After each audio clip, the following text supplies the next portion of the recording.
morning, everybody, and thank you so much for joining us on the Morning Brunch. I'm Sheridan Hertig. And I'm Renee Skinner. And I'm Nathan Kitchens. And here's what's on the menu for today's brunch. First, we're taking a look at our favorite stories from the day. Then who do you think will win the big game? We'll find out your answers a little later. And also, I'll give you a look at today's weather in our last bite.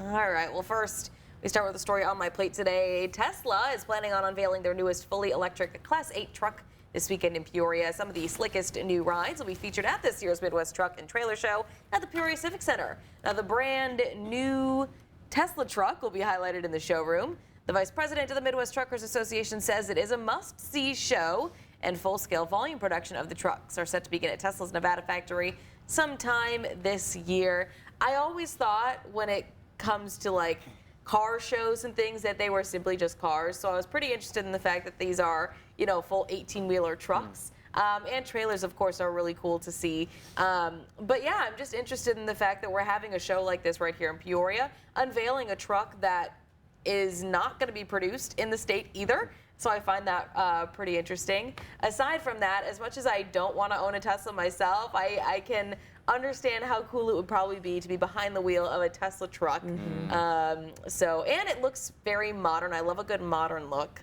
Yes. And so I like how it looks a little bit different than the average trucks that we see on the highway. Yeah. So to see something like that, you know, driving along the interstate is going to be different. And they do say that we'll probably won't see them in Illinois for quite some time because they're not really ready for Illinois roads because, you know, construction season is 24/7. That's right.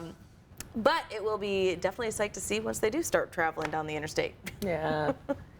My dad has a Tesla, and he, I'm not even gonna, he has a Tesla, and it's made him very, like, he can't, like, drive a normal car. Like, you depend on it's just automatic. It knows you can adjust the setting on the heat the way you want it from your phone. Yeah. You can do all these cool. things with it, and it already has all your settings already locked in place.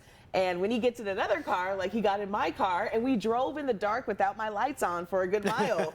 And he realized? yes, and I was like, Dad, the lights are off. And then I reached over, turned them on, and he was like, well, I didn't know. I thought it was just dark. Like, you have to know. Come on, man. The lights just need to be cleaned. Maybe that's what it is. Maybe, but so, I mean, Teslas are, despite what you think about, you know, its owner or its founder, Teslas are just pretty cool cars in general. Like, they do a lot, and they're electric, and so that helps with the environment. So, you know, but it's cool to see it in Peoria, though. The show is cool. It'd be very cool to get a first-hand look at something like that, even if you know it's not coming to Illinois for a long time.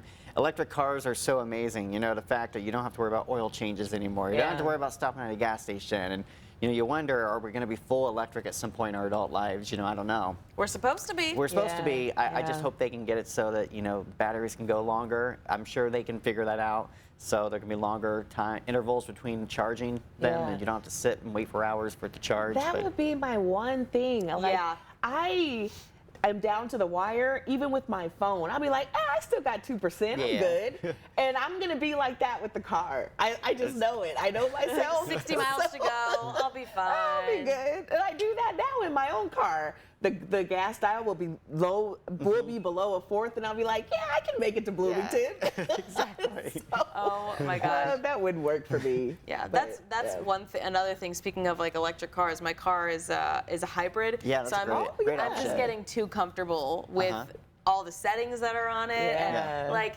there's a mode where it can drive for me. It stays in the lane for me. I'm like, I could just sit back and relax. But then a thing goes off and it's like, okay, you need to put your hands on the wheel. I'm like, that's fine. Sometimes my car will tell me when like I'm sleepy and it says, drowsy driver, take a break. Mine says take a break. It'll do that sometimes when I think I'm driving well. I'm holding the steering wheel, I'm not doing anything crazy, and it'll just, it's like, how did you know I was sleepy? When I'm driving a far destination, I'll be 5 minutes away and it'll be like, do you want to take a break? I'm like, I've gone all this way. Now you're going to offer me a break? Thanks. It's bad timing, man. Yeah. All right. Well, here's what's on my plate, you guys. State Senate Republicans introduced packages of bills that would increase the penalty for violating orders of protection to a felony. It would also encourage courts to hold people in custody longer for violating protection, no stalking, and civil no contact orders. Repeat offenders would face felony charges, and the burden would also shift to offenders to prove they're not to prove they're not an imminent threat to victims or the public. Now, the Illinois Coalition Against Domestic Violence reports domestic violence-related deaths soared by 140% from 2022 to 2024. Now, this story definitely stuck out to me because you have some lawmakers introducing some bills that maybe would help with the domestic violence situation. I did a little digging and I read online that the state Republicans introduced these packages of bills on Thursday, and they brought with them a domestic violence survivor. And she took to the podium and she explained that through the course of a year, she had a protection order on her abuser, and she had to call the police 15 times because the protection order kept being violated. And so she said that no one should have to deal with that. No one should have to go through that. And if you tell someone to leave you alone, that person should respect that. You know, so I think this is a good way to address domestic violence. It's a good direction to head into. I hope these packages of bills really do help domestic violence victims, because it shouldn't be on the burden of the victim to prove that this person is a threat to her or to him. You know, like that should just not be. And that just blew my mind that is even, you know, if that was even a thing before the lawmakers introduced these bills. So, I mean, I've seen domestic violence play out within my own family. I've seen friends exposed to it, and it's just heartbreaking that so many people go through this, and they need the system on their side to get away and to not become victims. So, you know, this is a step in the right direction. Yeah, I think we don't realize how prevalent domestic violence actually is. Yeah. I was going to say, too many times also we've seen stories about men or women who have contacted the police time and time again, and then they end up dead because despite all those phone calls, nothing was done about the situation at hand. And so I'm glad that we're able to see, you know, a package like this kind of hopefully going, is it going into effect? Is that what it said? Oh, they just introduced the bills. Yeah, that's being introduced and hopefully can get passed shortly, because it's things like this that it seems like it's senseless violence, and it could easily be prevented, yet we're not doing what we can to prevent it. And so I'm glad that, you know, we're taking these steps to ensure that, you know, people are safe or safer in where they live. I feel like that should be the simplest thing, right? Yeah, so, absolutely, guys. I can't imagine that we're going through something like that. Well, Heartland Community College is displaying the art from their inaugural Creative Vets class. The class, aiming to teach veterans all different forms of art and how to create it, were also serving as a form of therapy. 12 veterans were in the class this semester, ages 24 to 95. Quite a range there. The exhibit was dedicated to a former student who died in a car crash. Creative Vets was not just an art class, but a way for veterans to feel like they belong. The next session of this class will start in March and is open to any veteran in the area, their spouses, and or their caregivers. This story stuck out to me because so many veterans, regardless of whether they fought in combat or not, you know, many of them do face mental challenges. They have the PTSD, and it's very tough to feel sometimes a sense of belonging with the rest of the world. So I think it's a great way to bring veterans together, no matter how young, no matter how old. They can all find some common ground, get together, and have this kind of therapy session, so to speak. And I think it's great when they can find a sense that they do belong. They find people who they relate to. So I think it's a really cool program. Yeah, and a lot of times veterans or people who have gone through trauma don't want to talk about that trauma. And so using art as an outlet to kind of put that trauma, like pen to paper, can be a fantastic way to be able to just let go. And so I think this is a really, really cool class. Yeah, I've taken art therapy before, and I think I was too judgmental of the process, because a lot of it was, oh, shade in here, draw what you're feeling. And it just, I don't know. I just think we as adults, we look at that as maybe a childish thing to do. And because of that, I don't think I got anything out of those art sessions that I did take. Oh, okay. But I think if you really, go with the flow and if you really follow the process, it could be beneficial, like these veterans are doing. So whatever form of therapy helps you, stick with that therapy. Absolutely. Yeah, I will call her sometimes, like my niece and nephews are calling, and I'll just join in with them because it's fun. And it is a way to kind of get your mind off things. If you're going through a lot of stress, it's just a fun way to get your mind on something else. And it's fun, I think, at the same time. Don't ever think that, oh, you're an adult, so you can't do these fun things. It's totally cool, and it can really help you out. So. Okay. Yeah. Absolutely. All right, well, we have our mega question for the day, which you guys can weigh in on, which is exciting. But the big game this weekend, who do you guys think is going to win? You can vote using the QR code on your screens. Like, I'm just kidding. Or by visiting our website, CentralIllinoisProud.com/vote. I'm just bitter that the Broncos and the Bears, they didn't make it.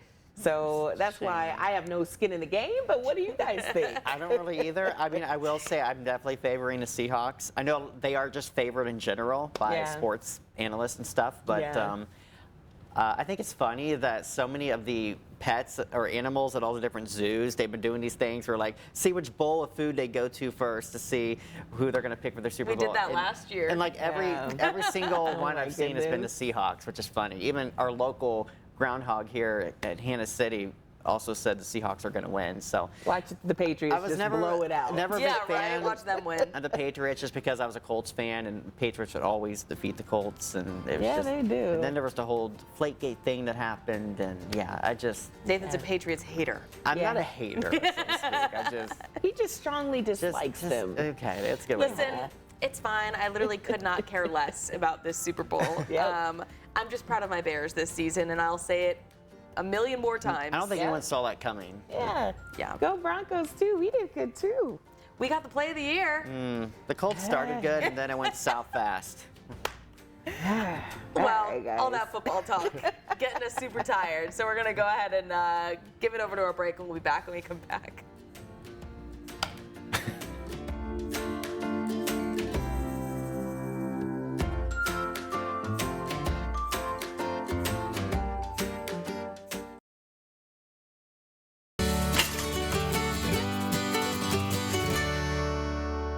Welcome back. Today is National Pay a Compliment Day. What's one compliment that was given to you that you'll never forget? None. Never had a. Yeah, Never had one in my life. I don't know what that Yeah, is. right. Come on, guys. I can't really think of a cool one that stands out. Only thing I will say, I don't know if this really counts as a compliment. When I was a kid, I remember I was cleaning the garage and we had some cats, so we had litter boxes to clean.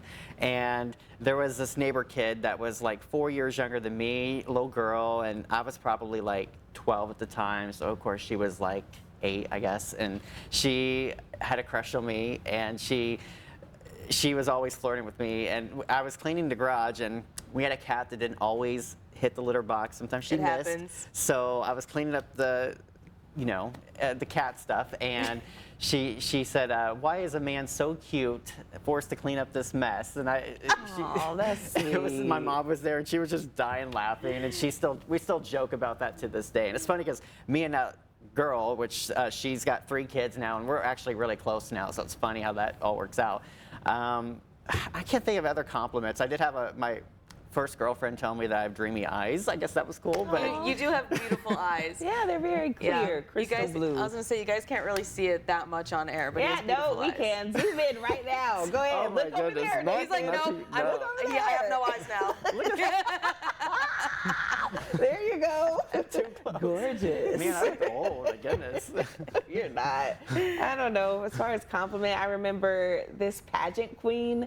I had a photo of her. I don't know where I was, but I asked her to just sign it because I thought she was so pretty. She was this beautiful brunette, kind of reminds me of you. Beautiful brunette lady, and she was just like, your smile is so beautiful. And I just felt so touched because little girls need to be told they're beautiful. you know, no matter the age, you got to tell a little girl that she's beautiful, because women, we face so many hardships when it comes to our appearance in this society alone. I don't care who you are or where you hail from. So that moment was just really special to me. And I still have her picture at home to this day. That's so cute. that was cool. I love that. Yeah. I think for me, I think I've actually told this before on the morning brunch, but I was in high school, and I mean, I was going through it in high school, as a lot of us do. Yeah.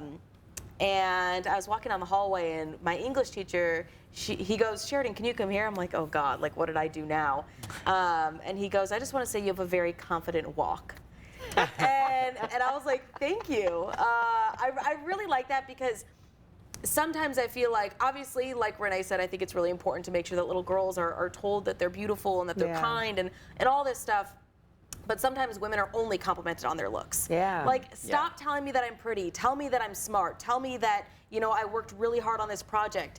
And being told I had a confident walk, it was just like, okay, it's something other than, you know, what we always hear. It was something different. And so that was why I'll never forget that compliment. It was really That's nice. Yeah. Yeah. You better be glad we don't have a wide enough camera. I'd make you do that confident walk, good. girl. I'm good. I'll probably trip along the way. We're gonna catch her doing it. Mark said walk over to the weather center. Yeah, half my body will be gone. Be perfect. With my green.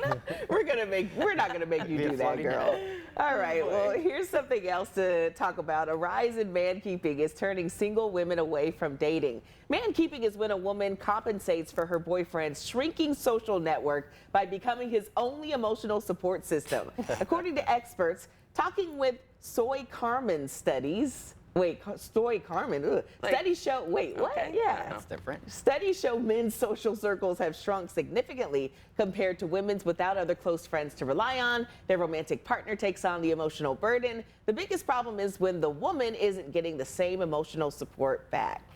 Story of my life. Yeah. Man keeping. Biggest word. I can't keep up with the dating trends nowadays. I feel like this is less of a trend and more of a consequence.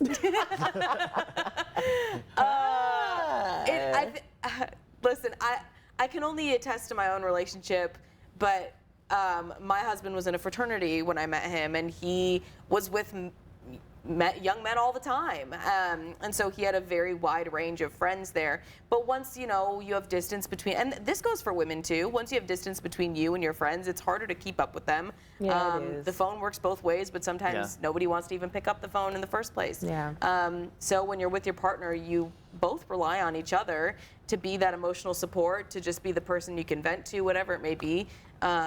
I don't necessarily think it's an issue as long as it does go both ways. Like it says that women sometimes don't feel like it's being reciprocated. So as long as it is, I see no issue with it. I think that's the point of a partnership, is to deal with the daily issues or even happy things that happen in life. You have each other to rely on. Yeah. Yeah, absolutely. Yeah, I don't really have much to add to that other than I know how hard it is by lacking social circle. Because you have like your high school friends that you're close with, and all of a sudden you get to college and life changes. You all of a sudden have so much more homework, and you're working, and you're trying to, you just don't have time to hang out and do stuff. So all of a sudden you feel like your social circle is just shrinking, and sometimes you feel like, well, maybe you're not friends anymore because they're not texting you anymore. And I did a lot of my schooling online, which also made that feel more distant between me and my classmates. So yeah, it's difficult. It can be tough. Yeah. Nothing to add over here. Home design is having a rethink, and some old school features are suddenly feeling very smart again. Starting at the top, coffered ceilings, whatever that means. They add depth and architecture and make a room feel finished instead of flat. I think that means like popcorn ceilings probably is what they're going. No, see how it's like. Oh, it's like. There's an outside of the ceiling, and then there's like the inside of the ceiling kind of. Yeah. Okay. So outside, more people want detached garages. So the house, not a giant garage door, gets to be the star. Inside the home, function is making a comeback. Laundry chutes are one feature people miss every single day. No more hauling heavy baskets up and down the stairs. Same goes for Jack and Jill bathroom sinks. Two people can get ready at the same time, and Lazy Susans in the kitchen. So I love Lazy Susans. Nothing gets lost in the back of the cabinet. When it comes to materials, warmth is back. Darker orange wood tones are replacing gray and whitewashed floors. I didn't realize that. Real wood floors, too, seen as warmer, quieter, and a lot better for pets than slippery vinyl plank. Finally, a little nostalgia. Clawfoot tubs, big, fun, practical for kids. And those 80s glass block windows that let in light without giving up privacy. Sometimes the best ideas are the ones that we never should have ditched.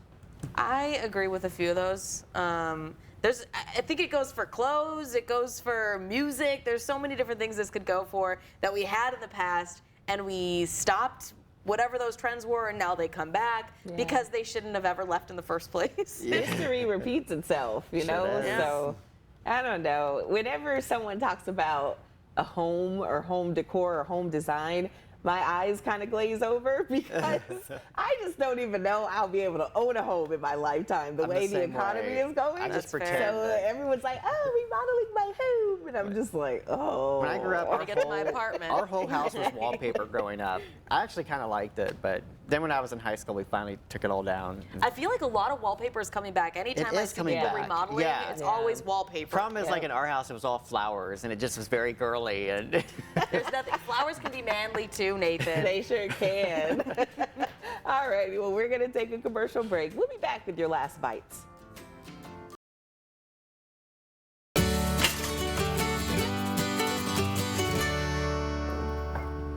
welcome back as we come to a close. Here's your last bites. We'll start with the joke of the day. I give up. I'm not even going to guess. I know I'm going to get it wrong. This one's actually pretty funny. How do animals do math on a farm? I revealed the first half of the answer, so I think I know what you it know. is. Just say it out A loud. calculator. You got it. A calculator. Oh, Get it? gotcha. Cows, calculator. Gotcha. A calculator. Yep. All right. All right. Don't have a cow over this forecast. No, it's I like actually, that. things are starting to look pretty good. Right now we've got cloudy skies, but the temperature is above freezing. We're currently sitting at 39. It is a little breezy though with that north wind. Our high today will be in the low 40s, mostly cloudy skies, breezy. Our weekend forecast, it's colder tomorrow. I mean, not crazy cold, but it's gonna be 30 for the high, the low 14. But then Sunday we're up to 41, and then next week, Monday and Tuesday are gonna be glorious in the 50s. That's going to feel like spring. Enjoy it. We'll see temperatures a little bit cooler later next week, but even then we're still in the 40s, so not looking too bad as we go into the second week of February. So Good deal. Walked outside during our break today, and I was like, wait a second, is this summer? it's not bad. Who is she? Oh my gosh. It was not I wore like a lighter that. jacket today. I put up my heavy coat, so that was nice. I didn't even need that. All right, well, that's all for this morning. So, Nathan, thank you. Have a great day. We'll see you tomorrow or Monday. Bye.